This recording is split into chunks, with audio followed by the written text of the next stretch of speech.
What's up, you guys? Thank you for being here on episode 3 of Ask Mackenzie.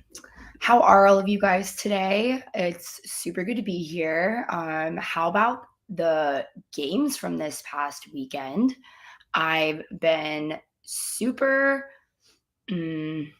super, I don't know, excited because there is so much going on around the NFL right now. So many unpredictable things. Hey, Sean. Hey, how are you guys? How are y'all doing today? What's up? What's up, Reginald? How are you?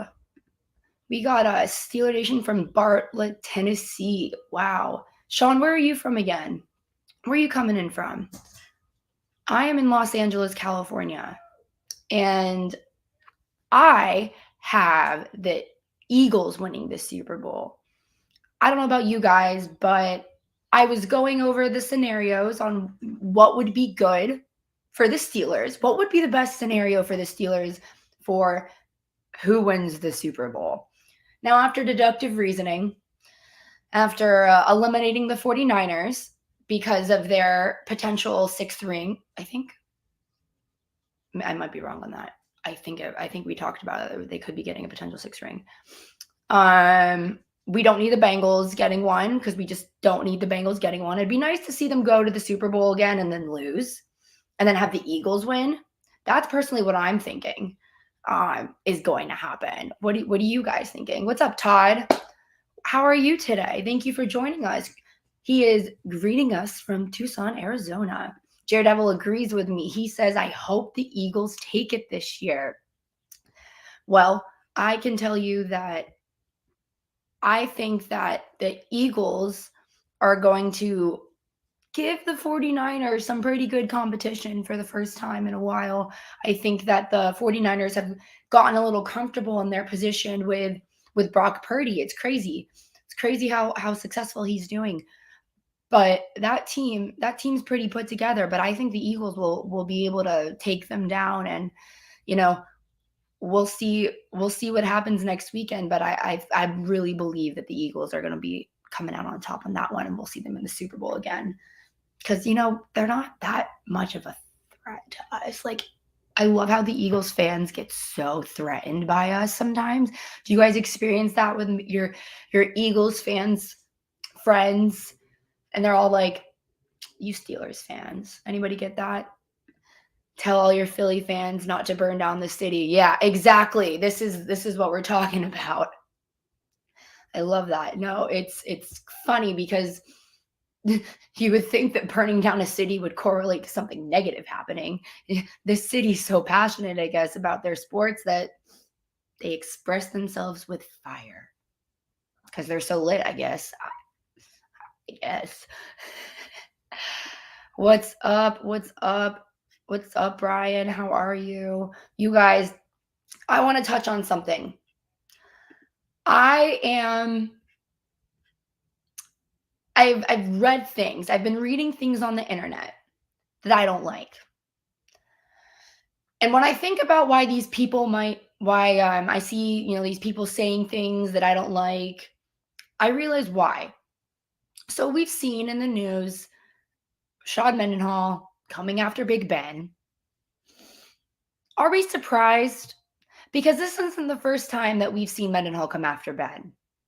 So I want to ask you guys, why do you think that all of these players are saying all of these things after they leave the Steelers, after the fact, not like immediately after leaving the Steelers? They could have left a week later, came out with all of these bad things to say, but it seems like it's more they're keeping it in the back of their head to use it for a time of necessity. So some of these players, maybe they feel that their relevance isn't there anymore. And you see players like Juju who leave the Steelers and they're so happy on this high horse that they're not with the Steelers anymore, that they're with a better team. And I'm like, wait, Juju, How much are you even contributing to the Chiefs right now? You were contributing more with the Steelers than you were with the Chiefs. Seems like you're just riding the bandwagon of the Chiefs by being on their team, and you're getting a little greedy. So that's one thing that I don't agree with. These Steelers, former Steelers, keeping this in the back of their mind and having these negative things to say for what? For what reason? Bringing up negative things isn't going to do anything. Sean says Mendenhall was okay, but carried the damn ball like a loaf of bread so many times. You know what? What I don't understand is why Mendenhall kept saying that him dropping the ball was Ben's fault, and it wasn't a fumble. But you drop the ball, it isn't dropping the ball a fumble? You see what I'm saying? It really just doesn't make any sense to me. It really seems as if these players are looking to become relevant because they're so bored with whatever they have going on in their lives, and they think that tweeting out something is going to get clicks and likes, and it's like you're just giving in to the negativity of the social media and the internet. So Jared Devil says they probably didn't like Ben, that Ben was put on a pedestal and that he was the face of the franchise. See, I'm going to touch on this statement for a second. Big Ben has not gone dark. He has not ignored anything Steelers. He loves the Steelers. The fact that he goes on his podcast and talks about this season, talks about our new quarterback, gives them advice. I wasn't in the field. I wasn't in the locker room with them.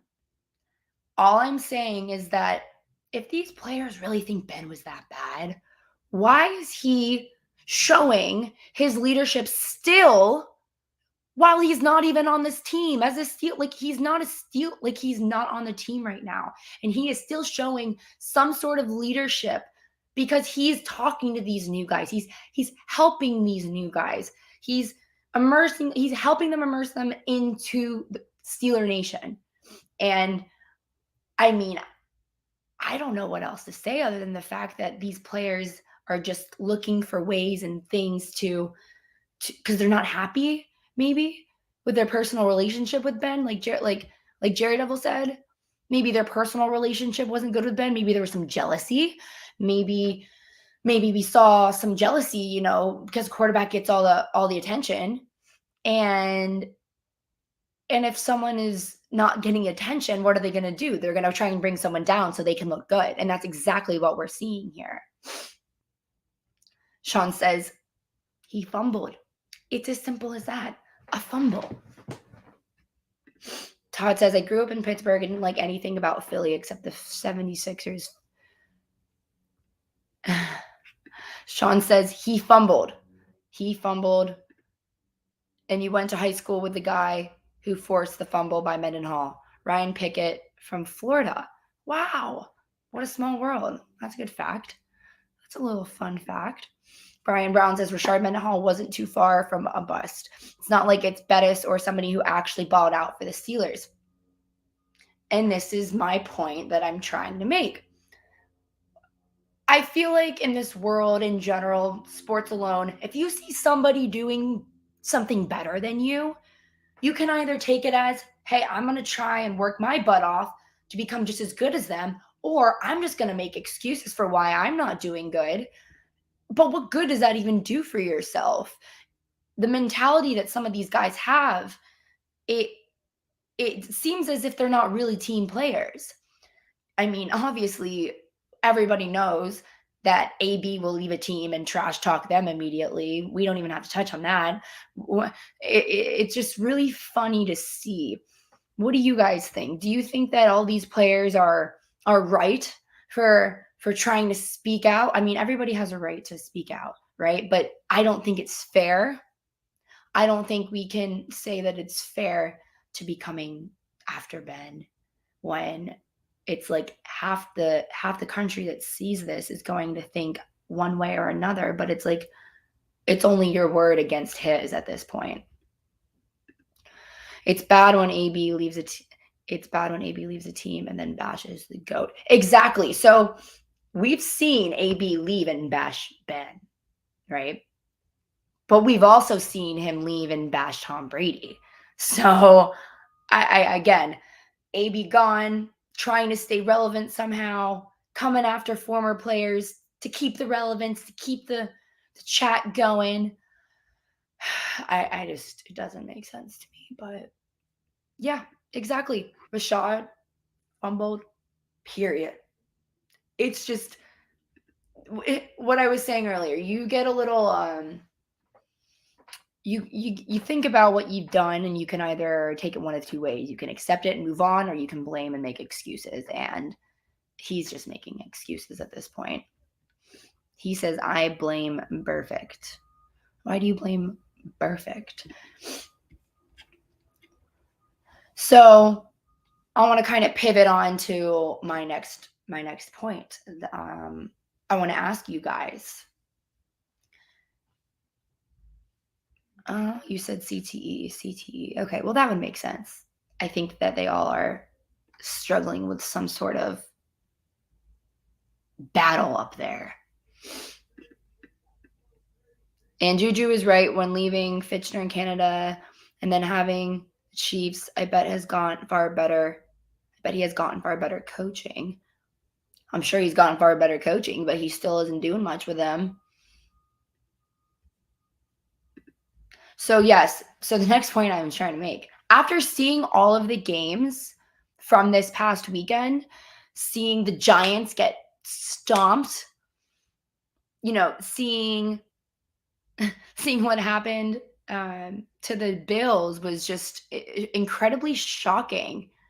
Do you think that if the Steelers would have made the playoffs, do you think they would have been able to win one game after watching just what had happened these past few weeks?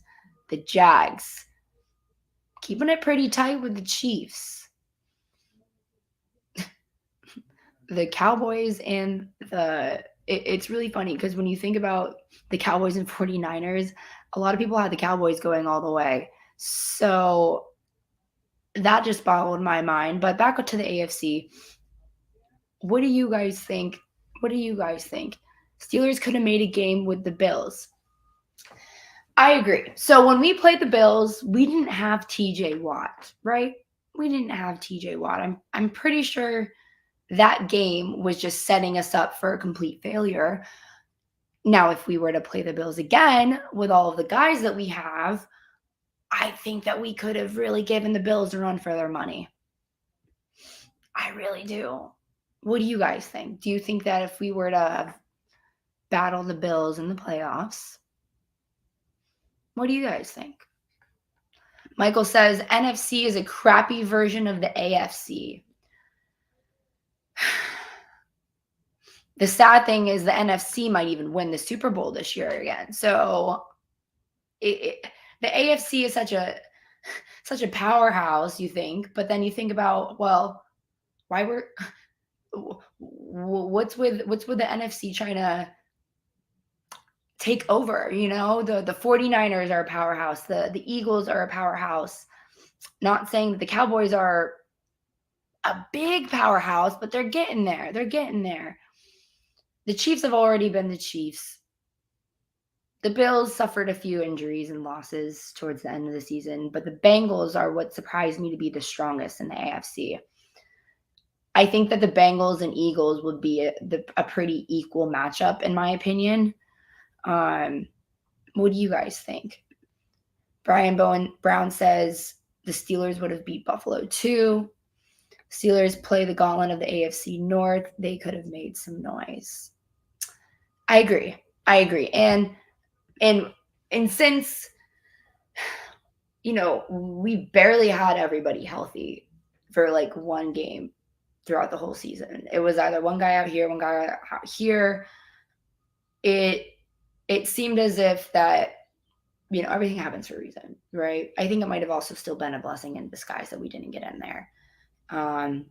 I wanted to make another comparison. Joe Burrow didn't play his first full year. He was injured. He was out for a really long like 4 games, I want to say. I could be wrong on that. So kind of equivalent to Kenny. We didn't see Kenny play a full season. And we saw what happened with Joe Burrow in his second season with the Bengals. I'm so optimistic that we are going to see something special next season from our men, especially Kenny. Let's see. The Eagles are a great football team and will be hard to beat. Do you think that the Bengals, though, Brian, I'm going to ask you, do you think, you guys out there, do you think that the Bengals are good enough to beat the Eagles?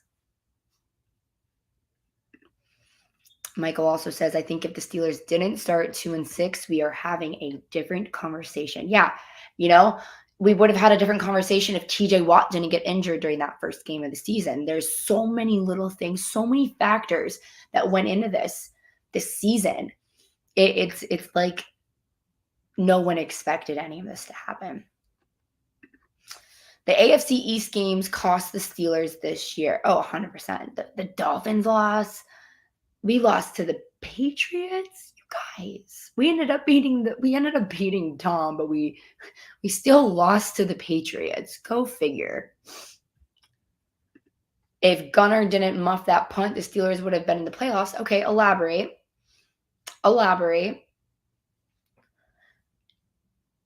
How would Gunnar not muffing that punt put the Steelers in the playoffs? Let's see. Bengals probably wouldn't beat the Eagles or the 49ers. That would still be a cool matchup to see. Even if we saw the Bengals play the 49ers, not saying that that's going to happen because that would probably be a disaster for us. Either way, nothing good would have happened from us. I really think that we could see Bengals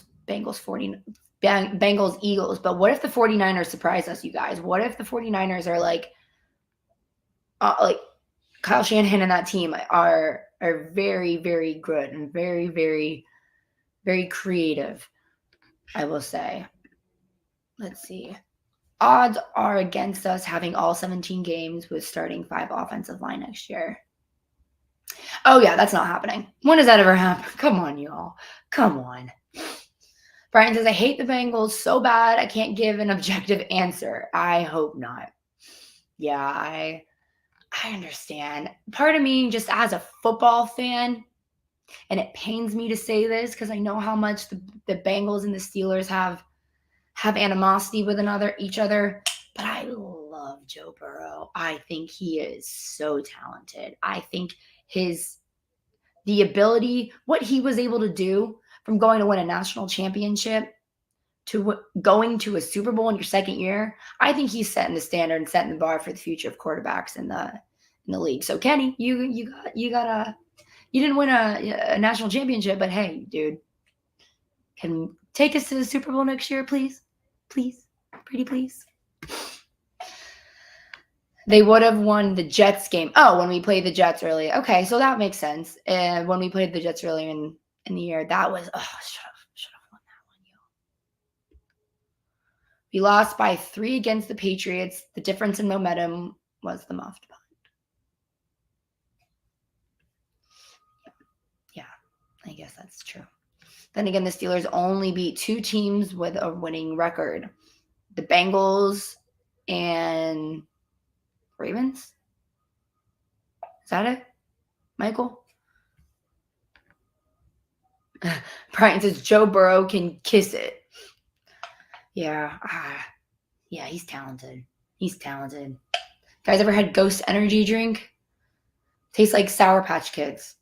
Sour Patch Blue Raspberry. It's like more of like a natural caffeine, natural drink, energy drink. Anyone ever heard of these? So good. Joe Burrow can win the Super Bowl anywhere in the NFC. Oh, you mean if he goes to a different team? Is that what you're saying? So if he were to get traded somewhere in the NFC, as long as Jamar Chase is going with him, because that duo is... Honestly, Pickett and Pickens are probably going to give those two a run for their money next season. What do y'all think? Can Pickett to Pickens be the new Burrow to Jamaro. The Bengals are a good team right now. There is no denying that. But Steelers are just getting right with Pickett coming into his own with young and budding playmakers around him. I agree. Something else that I just realized I saw on the internet.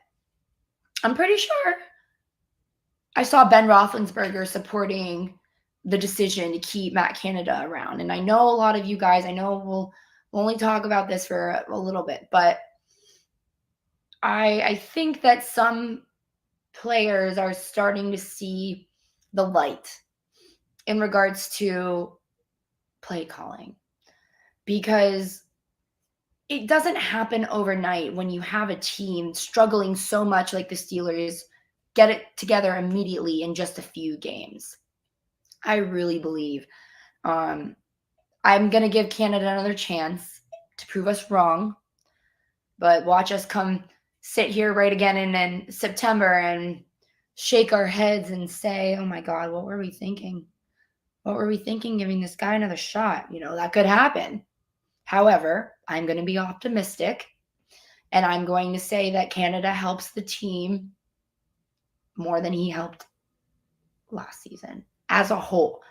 They did such a good job after the bye week. We have to give them that. It wasn't all the play. We can't do that. Having a full season of confidence and being on the same page and communication and chemistry, you guys, I'm so excited. Sean says, yes, anywhere not in our division, Joe Burrow can go. Anywhere. Todd says he only drinks coffee as far as energy drinks. Coffee is like hit or miss for me, y'all. It's like some days I'll be, let's have coffee, and then I'll be like, oh, I regret it. But then some days I'll do the same thing about these. I got a long day, so gotta get going. He says, my pre-workout tastes like Kool-Aid. What kind of pre-workout do you use? Sean commenting on earlier. Canada's play calling didn't make DJ run backwards after catching all those balls. DJ ran backwards. DJ did that. Or dropping those balls. What about running backwards and oh my God. Uh-oh, here's some controversy, y'all. What do we think about this? I don't like Canada or Tomlin, but it doesn't matter who I like. I guess that's true. I mean, you can have your opinion. The writing is on the wall itself. I don't know if we would have been able to get 9 wins with another coach. Knowing how our season started, I was glad that we had Tomlin as our coach. Because I trust the coaches. I say this all the time. I say this about the draft. I trust the coaches.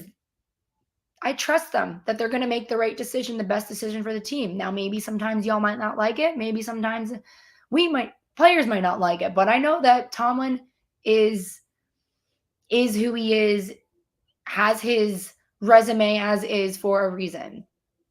So I can't really, there's really nothing for me to say about hating on Tomlin a lot right now. You're excited about Pickett. Some of those plays he made at the end of the year really gives you optimism and hope. And that's what I'm talking about. Seeing some hope and optimism is all that we need to get us through this off season, you guys. I really believe that having Kenny go through those QB1 reps, really getting in sync, really, really getting George Pickens involved as much as possible. Same with Pat. Even you guys, Connor Hayward and Derek Watt were contributing at the end of the season really well. Like, we saw Derek Watt make plays that we were like, whoa, did he just do that? Did y'all just see what he just did? That is what I'm talking about. Getting these talented players more involved, that we have depth. We have options. Like RPO, like, hello, how good are we? Were we good with this throughout the season? We got better for sure, but come on, man. We gotta work on that in this offseason. They scored, yeah, and they scored less points this year than last year. It's gonna be we're a work in progress. But again, I'm just really excited. Once Najee became fully healthy, the offense started clicking, you guys. Yes. Still lots to be desired, though. I think that everyone, we saw Najee struggle at the beginning of the season, and he wasn't fully healthy. And we were all kind of being like, Najee, what are you doing? You're acting. They called him a pedestrian at the beginning of the season because he wasn't doing much. I think that the way that they were able to come out after the bye week, involve Najee, not in the same predictability, run, pass, 3 and out. Like, no, we're not seeing that anymore because we're actually getting better and evolving. It would be one thing if we continued to crap the bed at the end of the season, but you guys, we didn't. We didn't. Yes, thank you, Brian. We might as well get behind Canada. We don't have a choice. If Big Ben is supporting Canada, we need to support Canada. It's so funny to see all these fans get so passionate about the hate for these people, when it's like, let's not forget, there's still people. They'd be saying the same thing about you if you were in their position doing the exact same thing. So that's why I'm saying we got to lay off Canada a little bit. He proved himself towards the end of the season. Now, maybe we'll be wrong come next season. Maybe he'll be terrible. But why would we want to wish that? We don't want to wish anything bad happening to Canada, because if we wish something bad happening to Canada and not being successful, then something bad's going to happen to us. And at the end of the day, we are Pittsburgh Steelers fans, and we will support the Steelers in whatever way we can. Free agents come to Pittsburgh because of Tomlin, not in spite of him. I agree with that statement. Okay. This is something I want to talk about. Yes, Tomlin's coaching tree is nothing like Kyle Shanahan, nothing like a Bill Belichick, nothing like them. However, the man still got us to 16 winning seasons in a row. You don't just do that. Maybe it was a revolving door for a reason. You're not going to get it right every single time. It's one of those things where you just kind of got to let it be what it is. No one's going to be perfect. You're not always going to have a tree of Bill Belichick's, Nick Saban's, Kirby Smart. Like, they all came from the same place, you guys. It's not going to all happen. It's not going to happen with every team. Not every team is going to be able to say that they have that. Bruce Arians came from Tomlin's tree. Bam. Not everyone. But, well, Tomlin came from Bruce, because Bruce is older. The way he led Najee into the end zone against Baltimore was special. I agree. Because then the next week we went and we crushed the Browns. You guys, that's what I'm talking about. That's what I'm talking about. Okay. Tomlin, in a roundabout way, came from Noel's coaching tree. He learned under Dungy, who learned from Noel. Well, there's that tree we're talking about. Yeah, exactly. Arians was there when Tomlin showed up. So it was Arians' tree, not Tomlin's tree. Players will run through a brick wall for Coach Tomlin. They were only half a game worse than with Big Ben the previous season with Mitch and Kenny. And that's a success in your opinion. I agree, dude. Like, come on, you guys. Like, we were expecting to have a losing season. Everybody in the NFL thought we were going to have our first losing season with Tomlin, and it didn't happen. And people are thinking because we didn't make it to the playoffs, it's a failure? A failure? A winning season, a failure? You guys, I know we wanted to make it to the playoffs. I know, but it didn't happen. And let's just take this one positive. This one big positive. We are still under all winning seasons with Tomlin. Michael thinks Tomlin's coaching tree was like Charlie Brown's Christmas tree. Stop. 9-8. I'm going to end it like this. Okay, you guys got to wrap it up. 9-8 on a rebuild year. 9-8 on a rebuild year after losing Big Ben, after losing a receiver mid-season, losing TJ for how many games? Was it like, I don't even know, 6 games? How many games we left? And the fact that we were still able to come on top and we were able to do this record, 9-8, 9-8, you guys, the odds were against us, but we somehow came together and we did it. So I'm going to leave you all with that. I hope you guys have a great rest of your day. Thank you so much for being here. We will see you guys next Tuesday for another episode of Ask MAKENZIE. So I'll leave you all with that. Have a great rest of your day, guys.